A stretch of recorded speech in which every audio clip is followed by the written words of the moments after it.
இன்னைக்கு நான் உங்களோட கலந்துக்க இருக்கிறது திருவண்ணாமலை கிரிவலம் தோன்ற காரணம் என்ன, எப்படி, முதலில் கிரிவலம் சென்றது யார், இதன் வரலாறு என்ன. நான் உங்களுடன் சிவசங்கரி. ஜோதியாக தோன்றி பிறகு மலையாக அமர்ந்த அண்ணாமலையாரே இங்கு கிரிவலத்தை தொடங்கி வைத்தாராம். அவர் நடத்திய ஒரு திருவிளையாடல்தான் கிரிவலம் தோன்ற காரணம். அந்த திருவிளையாடலில் முதலில் கிரிவலம் சென்றது யார் தெரியுமா? பார்வதி தேவியே. சரி, இதன் புராண வரலாறு என்னவென்று பார்ப்போமா? ஒரு முறை கைலாயத்தில் பார்வதி தேவி சிவபெருமானின் இரு கண்கள் இரண்டையும் மூடியதால் உலகம் இருண்டு அனைத்து உயிரினங்களும் தவிக்க நேரிட்டதாம்.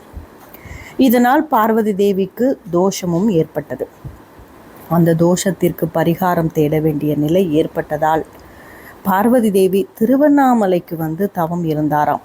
அந்த தவத்தை கண்டு மனம் இறங்கிய சிவபெருமான் அவருக்கு காட்சி கொடுத்தார். வேண்டிய வரம் கேள் என்றார்.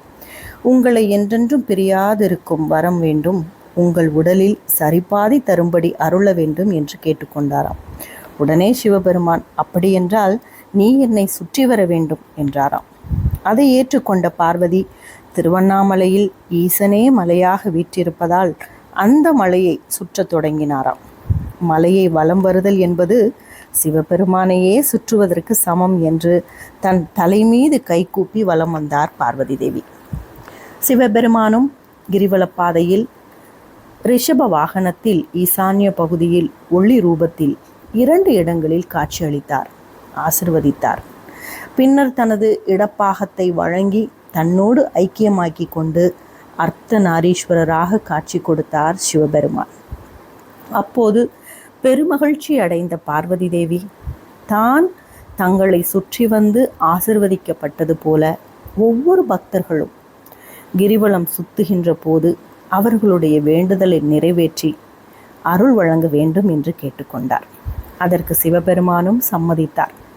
இந்த முறையில்தான் கிரிவலம் செல்லும் நடைமுறை பழக்கத்துக்கு வந்தது.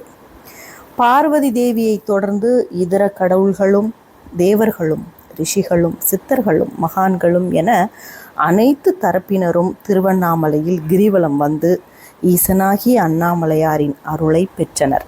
இதைத் தொடர்ந்து சித்தர்களின் வழிகாட்டுதலின் பேரில் சாதாரண மனிதர்களாகிய நாமும் திருவண்ணாமலையில் கிரிவலம் செல்லும் நடைமுறை பழக்கத்துக்கு ஆனது.